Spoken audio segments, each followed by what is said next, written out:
우리는 지난 사무엘상 시간, 구약 시간에서 다윗의 호의를 베풀어 준 것을 오히려 모욕으로 갚은 그 나발이라는 미련한 사람의 아내인 그 아비가일이라는 그 여인의 아주 귀한 중재와 또 현명함을 통해서, 또 믿음을 통해서 세상에서 화평을 만들면서 화해자로 살 수 있는 길에 대해서 우리가 알아봤습니다. 오늘도 지난 시간처럼 이제 배경되는 이야기가 조금 길지만 여러분 잘 쫓아와 주셔서 쓰러지는 일이 없도록 같이 말씀을 잘 나눴으면 좋겠습니다. 이제 오늘 이 배경은 다윗이 이제 사울 왕에게 쫓기는 유랑 생활이 거의 20년이 돼가고 있는 것이죠. 그럴 때 그를 따르는 부하들이 늘어나고 점점 감당하기 어려워집니다. 이미 우리가 한번 말씀에서 보았지만 21장에서 원수 나라인 블레셋으로 이제 다윗이 들어가게 되면서 결국은 블레셋 신하로부터 정체가 드러나니까 침을 흘리면서 미친 척까지 하면서 겨우 살아나온 것 기억나시죠? 안 나시는군요. 그러니까 이게 제가 이렇게 말씀드려도 저는 아주 기분이 괜찮아요. 왜냐하면 기억을 안 하시니까 두 번째 해도 안심하면서 말할 수 있는 그런 특징이 생기는 거죠. 그런데 그때 그 경험을 또 잊고 이제 다윗이 27장에 보면 다시 블레셋으로 가면 자기가 안전할 것이라는 인간적인 생각을 또 하게 되는 것이죠. 결국 블레셋으로 넘어갔고 그곳에 아기스 왕에게 투항하면서 망명 생활을 시작하고 이제 거기서 살려고 하니까 그 아기스 왕에게 충성하는 모습을 보이게 되면서 이제 안타까운 삶이 시작되지만 또 한편으로는 거주지로 시글락이라는 장소에 가서 지금 다윗과 함께한 그런 부하들 가족들 다 살게 되는, 어떻게 보면 적군에서 안전을 누리는 듯한 모습 가운데 있게 된 것이죠. 그러나 문제가 생기고 맙니다.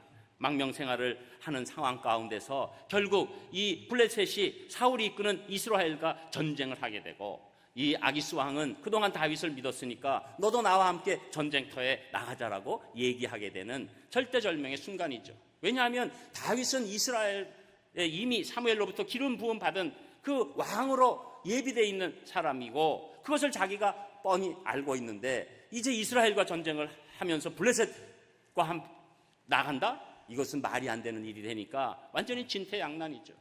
그러나 하나님의 섭리는 여기서 그치지 않고 이 블레셋 장군들이 다윗 절대 나가게 하면 안 됩니다. 저 사람 나갔다가 이스라엘 편들면 우리 어떻게 됩니까? 라고 해서 결국은 못 나가게 되는 일이 있는 것이죠. 그러니까 전쟁터까지 다 나갔다가 결국은 이 일 때문에 시글락이라는 장소로 돌아오게 되는 것이죠. 하나님의 섭리 때문에 그래도 이 다윗의 불신앙적인 모습 가운데서도 지켜주신 일이 있었던 것입니다.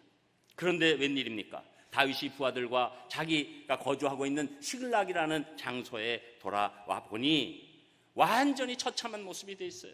아말렉 군대가 그 사이에 쳐들어와가지고 다 불지르고 여인들과 자녀들, 이 가족들을 다 끌고 간 것입니다. 그러니 이 다윗과 함께 돌아온 이 상황을 본 이 다윗의 부하들이 막 이 아말렉 군대에 대한 분노도 있지만 그 분노는 결국은 다윗에게 가게 되는 것이죠. 그러니까 다윗을 지금 이제는 돌로 쳐 죽이려는 최악의 상황, 최악의 위기에 다다르게 된 겁니다. 그런데 이런 상황 가운데 다윗이 믿음을 발휘하는 모습이 나오면서 오늘 말씀은 위기를 극복하는 믿음의 특징을 우리가 4가지로 살펴보고자 하는 것이죠. 첫 번째로는 위기를 극복하는 믿음은 하나님을 의지하여 용기를 내는 것이다, 이렇게 먼저 말씀하고 있는데 그 말씀이 6절에 나옵니다. 여러분 6절 이미 읽으셨지만 6절 또 한 목소리로 같이 읽겠습니다. 6절 시작. 백성들이 자녀들 때문에 마음이 슬퍼서 다윗을 돌로 치자 하니 다윗이 크게 다급하였으나 그의 하나님 여호와를 힘입고 용기를 얻었더라. 아멘. 그 위에 보면 다윗도 지금 자기의 두 아내를 아말렉 군대에 의해서 잡혀가는 일을 보고 있는 것인데, 이 지금 나머지 이스라엘 이 백성 다윗의 부하들, 이 사람들은 보니까 모든 가족이 잡혀간 것에 분노를 참을 수가 없고 또 분노를 넘어서 이제 슬픔 가운데서 4절에 보면 이 백성이 울 기력이 없도록 소리를 높여 울었다. 그러니까 뭐 이거는 이제 목소리도 안 나올 정도로 너무 슬퍼하는 그런 상황이 되다 보니 이 다윗을 따르던 사람들이 다윗 때문에 이렇게 된 것이다, 다 이런 원망이 나오는 것이죠. 다윗을 그렇게 쫓았지만 이 쫓았던 사람들이 다윗을 이제 돌로 치고 죽이려고 하는 이 상황, 얼마나 비참하고 안타까운 상황입니까? 다윗 입장에서 여러분 이거 뭘 어떻게 할지 모르는 거예요. 어떤 면에서는 사울에 의해서 쫓겨다니는 거야, 여러 가지 명분이 있고 또 그 고통의 이유가 있으니까 나름대로 견딜 수 있으나, 이제는 자기와 함께했던 자들이 직접 다윗에게 돌을 쳐 죽이려고 하는 다급한 상태가 된 것이죠. 여러분, 다윗은 여기서 당연히 두 가지 선택밖에 없는 거예요. 하나는 이 모든 일을 보고 나는 이제는 안 되겠다, 내가 인생을 포기하거나 내가 따로 도망가거나 내가 더 이상 이 일을 감당할 수가 없다라고 포기하는 것이죠. 또 하나는 이럴 때 내 힘으로 도저히 안 되니까 하나님께 나아갈 수밖에 없다. 그런데 다윗은 놀랍게 이때 이 위기가 오히려 기회가 돼서 하나님께 나가는 일로 바뀌게 된 것입니다. 주저하지 않고 다윗은 하나님께 나아가게 되는 그 말씀을 뭐라고 얘기합니까? 그의 하나님 여호와를 힘입고, 그의 하나님 여호와를 힘입고. 이게 중요한 말씀이에요. 여호와를 힘입고, 이게 무슨 뜻입니까? 우리가 쉽게 볼 수 있는 것, 표준 세번역 성경에 보니까 주 하나님을 더욱 굳게 의지하여. 여러분, 위기 때 이게 이 사람들의 인생을 결정하는 거예요. 하나님을 의지할 것인가, 하나님을 굳게 의지할 것인가, 아니면 내 뜻대로 갈 것인가. 그런데 다윗은 이 오직 하나님밖에 이 일을 해결하실 분이 없다는 것을 믿고 하나님을 의지하고 나아가게 된 것입니다. 여러분, 이 세상에 어떤 큰 힘도 하나님의 힘을 이길 수 없다는 믿음, 이것이 위기 때 가장 놀라운 믿음이 되는 것이죠. 특별히 여기서 그의라는 단어가 나옵니다. 그의 하나님, 우리의 하나님, 누구의 하나님이 아니라 다윗은 자신이 체험한 하나님을 알고 있었습니다. 우리가 하나님께 나아가면 그분이 우리에게 힘을 줄 것이다. 내가 아무리 쓰러지는 것 같아도 하나님께서 힘을 주시면 놀라운 일이 일어날 것이다. 그것을 굳게 믿고 있는 것이죠. 그 목동 생활에 그 수많은 짐승들의 위협 가운데서도 하나님이 지켜주신 그 힘, 골리앗을 이길 때 그 힘, 사울로부터 도망 다닐 때 보호해 주신 그 힘, 그 힘만이 나를 살려주실 수 있다라는 그 마음을 가진 것이죠. 그래서 이사야 40장 31절에 보면 오직 여호와를 앙망하는 자는 새 힘을 얻으리니 독수리가 날개치며 올라감 같을 것이요 다른 박질하여도 곤비하지 아니하겠고 걸어가도 피곤하지 아니하리로다. 이렇게 말씀하는 것입니다. 여러분, 우리가 위기에 처하면 감정에 휩쓸려서 하나님 안으로 들어가지 않고 사람 안으로 들어가는 경우가 많이 있습니다. 그러면 섭섭한 마음에 사로잡히기 쉽고 또 쓰러지기 쉽습니다. 여러분, 하나님 안으로 들어가기 시작할 때 하나님이 주시는 게 있는 게 뭡니까? 오늘 말씀 가운데 용기죠. 담대함입니다. 여러분, 우리가 하나님을 의지해서 하나님 안으로 들어갈 때 오는 놀라운 결과물은 하나님이 주시는 용기인 줄 믿습니다. 여러분, 이 용기는 사람이 주는 용기와 달라서 끝까지 가는 용기요, 더욱더 힘을 주는 용기요, 용기의 선순환을 주는 용기가 되는 것이죠. 사람이 주는 용기는 잠깐 있은 것 같아도 조금 지나면 그것이 용기가 아니라 우리에게 좌절로 바뀌는 일로 있는 그 안타까운 상황이 올 수 있는 것이죠. 그래서 이 용기를 알기 때문에 사무엘하 10장 12절에 보면 너는 담대하라. 우리가 우리 백성과 우리 하나님의 성읍들을 위하여 담대히 하자. 여호와께서 선히 여기시는 대로 행하시기를 원하노라. 이렇게 말씀하는 것이죠. 저는 여러분들이 이 위기의 순간에 감정에 휩쓸려서 사람들 안으로 들어갔다 좌절하는 것이 아니라 오히려 우리가 체험한 하나님만 의지하고 그분 안으로 들어가서 다시 힘을 얻어서 용기를 얻을 수 있으시기를 주님의 이름으로 축복합니다. 그리고 두 번째, 위기를 극복하는 믿음은 하나님께 기도하고 응답받는 것이라고 말씀하는데 그 말씀이 7절 8절에 나옵니다. 우리 두 절도 한 목소리로 같이 읽겠습니다. 7절 시작. 다윗이 아히멜렉의 아들 제사장 아비아달에게 이르되 원하건대 에봇을 내게로 가져오라. 아비아달이 에봇을 다윗에게로 가져가매 다윗이 여호와께 묻자와 이르되 내가 이 군대를 추격하면 따라 잡겠나이까 하니 여호와께서 그에게 대답하시되 그를 쫓아가라. 내가 반드시 따라잡고 도로 찾으리라. 아멘. 다윗이 이제 하나님으로부터 나가면서 마음에 용기가 생겼어요. 용기가 생기니까 다윗이 아히멜렉의 아들 제사장 아비아달에게 갑니다. 아히멜렉은 우리가 지난번에 말씀 가운데서 그 노베 제사장인데 이 다윗이 사울로부터 도망갈 때 숨겨주는 그 과정을 누가 이르는 바람에 결국은 비참한 죽임을 당하고 같이 있었던 85명의 제사장을 사울이 죽이는 엄청난 일을 저질렀었죠. 그 중에 한 명 살았는데 그 아들입니다. 그 아비아달이 지금 갖고 온 것이 있었는데 아버지가 갖고 있었던 에봇을 지금 갖고 있는 것이죠. 여러분, 에봇 하면 조금 그냥 단어 자체가 어려우니까 제가 간단히 설명을 해드리면 이제 대제사장의 그 복장이 따로 있습니다. 안에 세마포, 하얀 세마포를 입고 그 다음에 금색 방울이 달린 남색 겉옷을 입고 그 위에 이 무릎 밑으로 조금 내려오는 조끼 같은 것, 그것을 이제 에봇이라고 하는 것이죠. 그래서 그 에봇에 달린 게 중요한 것입니다. 이 조끼가 아니라 앞치마라고 하는 게 더 좋죠. 근데 더 쉽게 얘기하면 좀 긴 앞치마, 그 무릎 밑으로 내려가는 앞치마, 그런 앞치마 없으니까 여러분 그냥 긴 거라고 생각하세요. 그런데 거기에 또 12개의 이 흉패라는 것이 있어서 흉패 12개의 보석, 12지파를 상징하는 보석이 있고 그 안에 우림과 둠민이라는 놀라운 두 가지, 뭔지 확실히 모르지만 뭐가 있었어요. 그래서 하나님의 기도를 향해서 나가면서 응답을 그곳으로 받는 그것이죠. 그러니까 에봇이라고 하면 하나님 앞에 기도하고 응답받는 장소가 되는 것이죠. 그러니까 다윗이 지금 에봇을 가져오라는 것은 기도하겠다는 거예요. 하나님께 묻자와 하나님께 기도하는 그 모습을 보여주고 있는 것이죠. 사실 다윗은 지금 이렇게 블레셋으로 왔다 갔다 하면서 이 하나님께 묻지 않았어요. 그리고 자기의 좋은 생각대로, 그래서 27장 1절에서도 그 마음의 생각대로 이렇게 표현하는 기도 없는 그 과정을 지금 최근에 겪고 있었던 것이죠. 그런데 오늘 이 위기 가운데서 오히려 위기가 복이 되는 이유가 그것입니다. 위기가 오면 오히려 기도할 수 있기 때문에 다윗이 에봇을 찾고 그것을 향해서 기도하는 놀라운 일이 일어날 때 영적인 침체에서 회복되기 시작하는 것입니다. 여러분, 기도는 하나님께 우리 뜻을 전할 뿐만 아니라 우리 영적 상태를 회복시켜 주십니다. 여러분, 지금도 영적 침체 있으십니까? 기도하시기를 축복합니다. 기도할 때 우리가 살아나는 거예요. 기도할 때 우리 뜻만 하나님께 전달하는 것으로 끝나는 것이 아니라 기도할 때 우리 영혼이 살아나는 줄 믿습니다.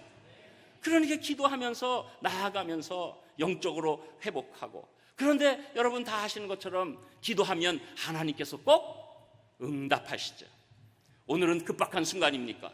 그러니까 하나님께서 급박하게 또 응답을 해 주시면서 하나님이 대답해 주십니다.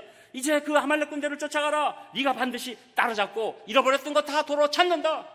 이런 놀라운 응답을 허락해 주시는 거죠.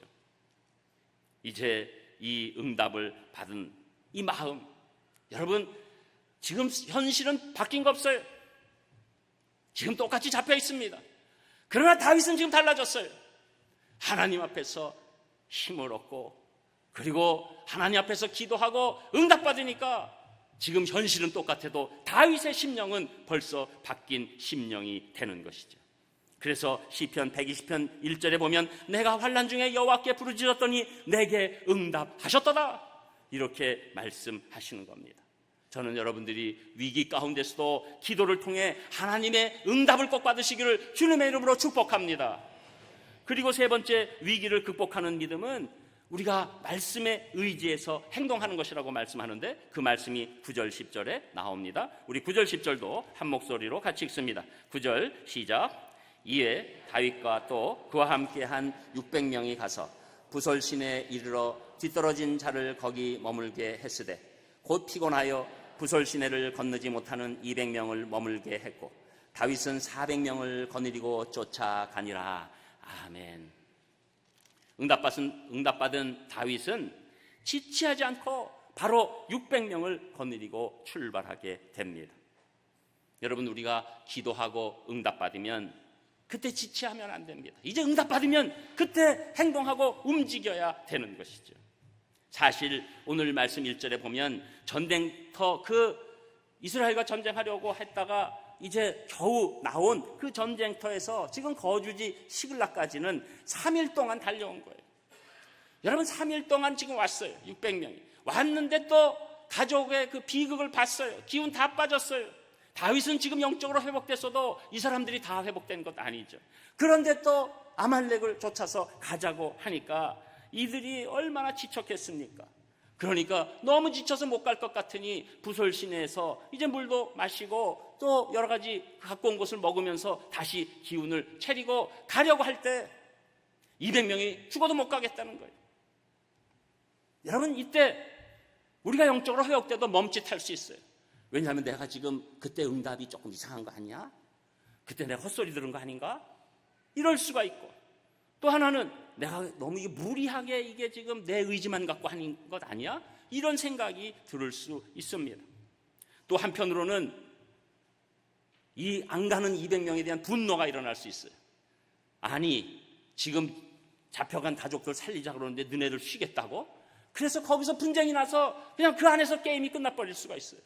그러나 다윗은 하나님이 주신 응답을 말씀으로 알고 끝까지 나가야지 하고 200명을 두고 400명만 데리고 갑니다. 또 이 가는 이유는 숫자에 달려있지 않다. 하나님께서 도와주시면 400명 가지고도 얼마든지 승리할 수 있다. 이것을 알고 400명만 데리고 가는 것이죠. 나중에 여러분 21절에서 25절 집에 가서 읽어보세요. 승리하고 돌아올 때 이제 진짜로 몇몇 사람들이 다 전리품을 갖고 오니까 200명한테 주지 말자 막 이랬을 때 다윗이 아니다, 이 승리는 하나님이 주신 거니까 200명에게도 줘라. 그 믿음이 있었던 거죠.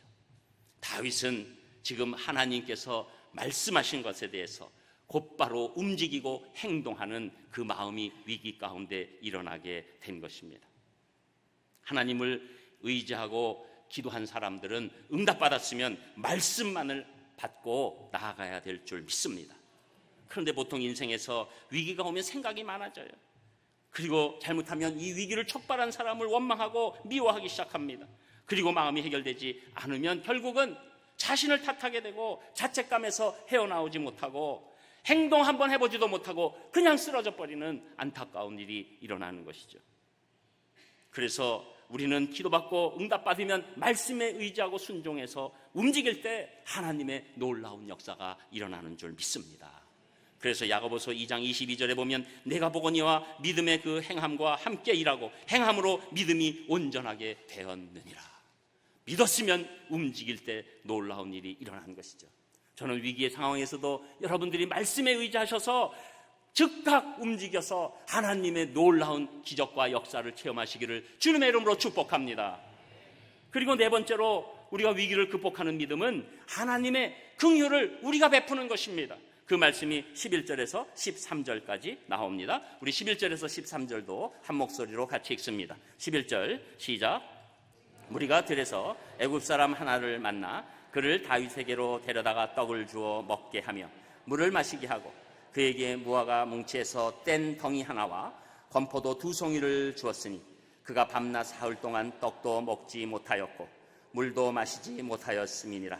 그가 먹고 정신을 차리매 다윗이 그에게 이르되 너는 누구에게 속하였으며 어디에서 왔느냐 하니 그가 이르되 나는 애굽 소년이요 아말렉 사람의 종이더니 사흘 전에 병이 들매 주인이 나를 버렸나이다. 아멘. 자, 이제 이 급하게 가는 가운데서 들에서 애굽 소년 하나를 만나게 될 때 다윗에게 데려오니까 사실은 이거 얼마나 급한 시간입니까? 그런데 다윗이 이제 떡을 주고 물을 주고 무화과 뭉치 그 단 거를 줬다는 것이죠. 빨리 일어나게 하려고. 또 건포도도 또 빨리 일어나게 하는 그 아주 응급조치를 취하고 있다는 겁니다. 지금 무슨 불량미나 뭐가 이렇게 풍부합니까? 또 시간이 급하지 않습니까? 그런데 다윗은 이 애굽 소년에게 그 하나님이 주신 지금 성령 충만한 마음으로 긍휼을 베풀고 있는 것이죠. 그런데 여러분 이 말씀 오늘 너무 길어서 13절까지 하지만 이 14절 이후에 이렇게 보면 이 애굽 소년이 정신이 나서 번쩍 일어납니다. 사실 이 13절에 나오는 것처럼 아말렉 사람의 종이지만 사흘 전에 병이 드니까 이 아말렉 주인이 버려버린 것이죠. 그런데 다윗은 그 버려진 엄밀히 말하면 적군의 한 소년을 이렇게 세우는 긍휼을 베풀게 되고, 이 소년이 놀라운 얘기를 합니다. 줄줄이 얘기하는 거예요. 지금 아말렉 군대가 어디에 있고 뭐 하고 있고. 그래서 나중에 그 얘기를 듣고 쫓아가니까 이들이 지금 너무너무 많은 것들을 다 훔쳐와가지고 술을 마시고 축제를 하고 파티를 해서 다 누워있는 것이죠. 근데 그 군대가 얼마나 많으냐면 쫙 깔린 겁니다. 그러니까 그냥 뭐 400명만 가도 술 취한 사람 뭐 몇만 명도 그냥 가볍게 치는 거죠. 여러분, 너무 크게 당하지 않으려면 보통 때도 너무 취하지 않으시기를 바랍니다. 여자도 그냥 씩 남자들 금방 보낼 수 있어요. 그런데 여러분, 그렇게 많은 인원이 있었어도 아무 소용도 없는 거예요. 누구 때문에 이것을 알게 됩니까? 이 애굽 소녀, 종살이 하던 소녀의 긍휼을 베풀었을 때 놀라운 하나님의 역사가 나타난 것이죠. 여러분, 이 순서를 잘 봐야 합니다. 다윗이 지금 이 애굽 소년이 있고 이거 아말렉에 좀 있는 것 같고 그래서 정보를 얻기 위해서 잘해줬습니까? 아니지요. 하나님의 마음으로 긍휼을 베푸니까 하나님의 섭리가 나타나서 이 애굽 소년을 사용해서 승리로 바꿔주신 줄 믿습니다. 여러분, 이것이 하나님께서 우리에게 원하시는 거예요. 여러분, 지금 대한민국이 위기 가운데 있습니다. 여러분, 우리 위기 가운데 우리 크리스찬은 어떻게 해야 될까요? 지금 국민이 반으로 나눠졌습니다. 그래서 가족 간의 싸움이 일어나고 교회 안에서도 뭐 이렇게 저렇게 얘기하다 보면 싸움이 일어나고 너무 안타까운 상황이 됐어요. 그런데 우리 믿는 자들이 위기 가운데 해야 될 일이 있습니다. 이 긍휼함이에요. 내가 주장하는 상대방의 마음을 바라봐야 합니다. 먼저 여러분, 청년들의 이 불공정 가운데 고통받는 것을 바라봐야 합니다. 그들의 마음이 얼마나 억울함이 있겠습니까? 그렇게 공부하고 스펙 준비하고 여러 가지 일을 해도 아직도 직장을 못 갖는 수많은 청년들이 있는 마음을 우리가 외면하면 안 되죠. 또 한편으로는 그동안에 여러 가지 수사기관, 권력기관에서 해왔던 인권 유린이 있었죠.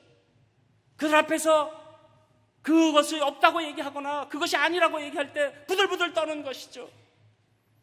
저는 지금 양진영으로 나눠 있을 때 우리가 이것을 서로 돌 던질 일이 아니라 상대방의 마음에 긍휼을 베풀 수 있는 귀한 마음이 있기를 주님의 이름으로 축복합니다. 별로 인기 없을 줄 알았어요, 이 얘기하면. 왜냐하면 이 얘기만 하면 전부 다 그래도 그건 아니야. 그러나 하나님이 주신 크리스찬을 향한 마음은 그겁니다. 여러분, 대한민국의 국민이 이렇게 갈라지는 것도 사실은 굉장히 힘든 거지만 한편으로는 대단한 역동성이에요.